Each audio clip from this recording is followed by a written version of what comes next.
Lot இன்றைக்கி நம்ம பார்க்க போகிற அந்த புனித யாருன்னா புனித பெர்னதெத். அவங்களோட ஒரிஜினல் பேர் வந்து பெர்னதெத் சௌபீரியாஸ் அப்படின்னு சொல்லக்கூடியது. அவங்கள அப்பா வந்து அவங்களுக்கு பெர்னதெத் சௌபீரியாஸ்ன்னு தான் வச்சுருந்தாங்க. ஆனால் நிக்நேமாக பெர்னதெத்துன்னு கூப்பிடுவாங்க. அவங்க வந்து ஜனவரி மாதம் 7ஆம் தேதி 1844ஆம் ஆண்டு வந்து பிறந்தவங்க. அவங்களுக்கு வந்து மொத்தம் அவங்க அப்பா வந்து ஒரு மில் தொழிலாளி, மில் வச்சு அதனோட முதலாளி. அவங்க அம்மா வந்து ஒரு எளிமையான ஹவுஸ் ஒய்ஃப். இவங்களுக்கு வந்து மொத்தம் 9 சகோதர சகோதரிகள் இருக்காங்க. அந்த 9 பேரில் வந்து இவங்க தான் வந்து எல்டஸ்ட், பெரியவங்க இவங்க தான். இவங்க வந்து அவங்க வீட்டில் இருக்கிறாங்க. அவங்க குடும்பத்தின் வேலையை செஞ்சுட்டு வாழ்ந்துட்டுருக்காங்க. அவங்க அப்பா அம்மா வந்து அவங்கள வந்து ஒரு சின்ன ஒஸ்பீஸ்க்கு அனுப்பி அங்கே எழுத படிக்கலாம் சொல்லி கொடுக்குறாங்க. அந்த மாதிரி எழுத படிக்க ஆரம்பித்து அவங்க படிச்சுட்ருக்காங்க. மற்ற நேரத்துலலாம் வந்து மாடு மேய்க்கிறது, ஆடு மேய்க்கிறது அந்த மாதிரி வேலையெல்லாம் பார்த்துட்டு இருந்தாங்க அவங்க குடும்ப தொழில்.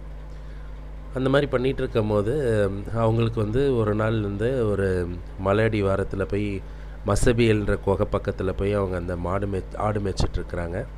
அந்த நேரத்தில் 1858ஆம் ஆண்டு பிப்ரவரி மாதம் 11ஆம் தேதி அவங்களுக்கு மாதாவோட காட்சி வந்து முதல் கிடைக்குது. எப்படின்னா, அவங்க அந்த ஆடு மேய்ச்சின்னு இருக்கும் போதே வீட்டுக்கு தேவையான விறகு சேகரிக்கிறாங்க. சுள்ளிகள்னு சொல்லுவாங்க இல்லையா, குச்சிங்க, அதெல்லாம் சேகரிக்கிறாங்க.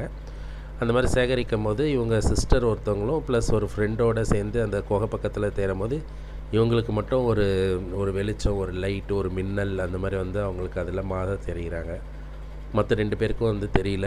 அவங்க முன்னாடி முட்டி போட்டு, எம்மா நீங்கள் யார் அப்படின்னு கேட்குறாங்க. கேட்கும்போது அவங்க வந்து நிறைய விஷயங்கள் மாதா பேசுகிறாங்க. ஆனால் பேரை மட்டும் சொல்லலை.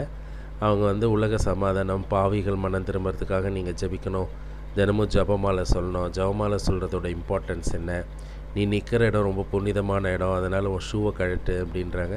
அதே மாதிரி இவங்க குனிஞ்சு ஷூவை கழட்டுறாங்க. இவங்க பண்ணுறதெல்லாம் வந்து அவங்க தங்கச்சியும் ஃப்ரெண்டும் பார்க்குறாங்க. ஆனால் அவங்க கண்ணுக்கு ஒன்றுமே தெரியல. அந்த குகையில் ஒரு இடத்துல காட்டு ரோஜாக்கள் வளர்ந்துருக்கு. அந்த ரோஜாக்கள் பக்கத்தில் தான் வந்து மாதா காட்சியளிக்கிறாங்க. அந்த மாதிரி நேரத்தில் வந்து இவங்க சொல்கிறாங்க அவங்க ஃப்ரெண்டுங்கக்கிட்ட. ஆனால் அவங்க கண்ணுக்கு வந்து இவங்க தெரியவே இல்லை, மாதா தெரியல. அந்த நேரத்தில் வந்து இப்படியே இருக்கிறாங்க. இந்த மாதிரி டிஃப்ரெண்ட் அந்த 11ஆம் தேதி முதல்ல ஆரம்பிக்கிறாங்க. பிப்ரவரி மாதம் 11ஆம் தேதி.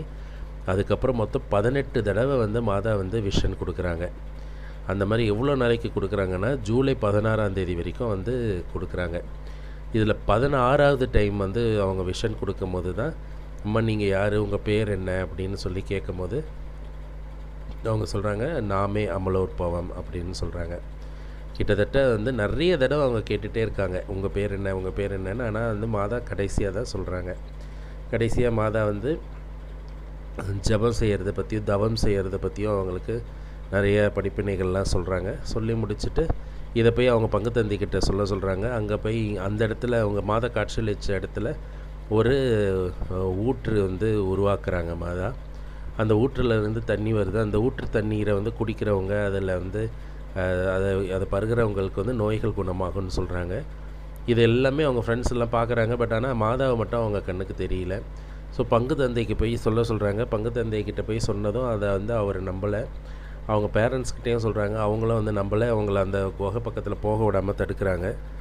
ஆனாலும் அவங்க வந்து மாதா மேலே இருக்கிற பக்தியில் போகிறாங்க. போய் கடைசியில் வந்து இவங்க கூட போய் பார்க்கும்போது இவங்க கண்ணுக்கு எல்லாருக்கும் வந்து வெளிச்சம் தெரியுது. ஆனால் மாதா தெரியல. அப்போ எல்லோரும் நம்புகிறாங்க. நம்பும்போது மாதாவுக்கு ஒரு சிறிய கோயில் கட்டணும், அங்கே தேர் நடத்தணும்னு மாதா கேட்குறாங்க.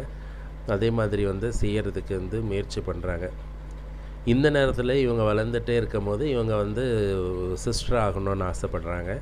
இவங்க கார்மெல் கான்வெண்ட்டில் போய் சேரணும்னு ஆசைப்படுறாங்க. ஆனால் இவங்களோட உடல்நிலை வந்து அதுக்கு இடம் கொடுக்காததுனால இவங்க வந்து சிஸ்டர்ஸ் ஆஃப் சேரிட்டிஸ் ஆஃப் நெவர்ஸ்ன்னு சொல்லக்கூடிய அந்த சபையில் போய் சிஸ்டராக சேர்றாங்க.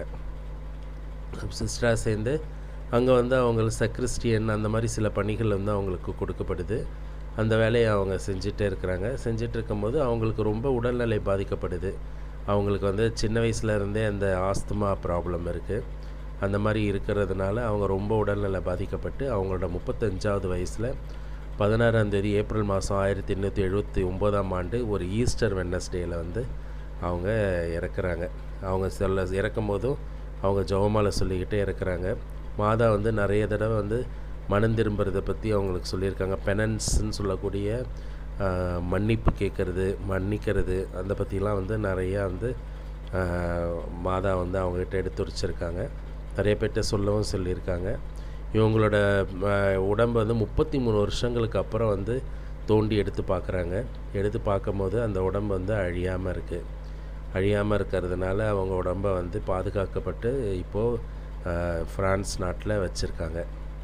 ஸோ அப்படிப்பட்ட ஒரு மகா புனிதையான ஒரு புனிதை தான் வந்து இவங்களுக்கு எவ்வளோ பெரிய பாக்கியம்னா, இவங்க வந்து எங்கெல்லாம் வந்து லூர்து மாதா காட்சியளித்த அந்த கெபி இருக்கோ அங்கெல்லாம் அவங்க சுரூபம் வந்து இருக்குது.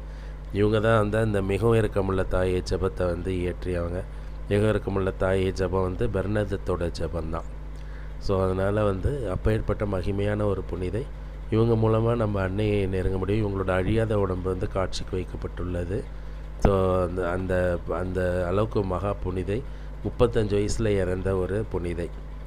ஸோ இந்த புனிதையை போல் நாமளும் வாழ்க்கையில் வந்து அவங்கள போல் ஒழுக்கமும் அவங்கள போல அன்னை மேல் பக்தியும் கொண்டு இயேசுவை வந்து நாடி செல்ல வேண்டும் என்று நாம் வந்து முயற்சி செய்வோம். இந்த சேனலில் நிறைய பேருக்கு சப்ஸ்கிரைப் பண்ண சொல்லுங்கள், ஷேர் பண்ணுங்கள், உங்களுக்கு தெரிஞ்சவங்களுக்கெல்லாம் அறிமுகப்படுத்துங்க, அவங்கள பார்க்க சொல்லுங்கள். Praise the Lord.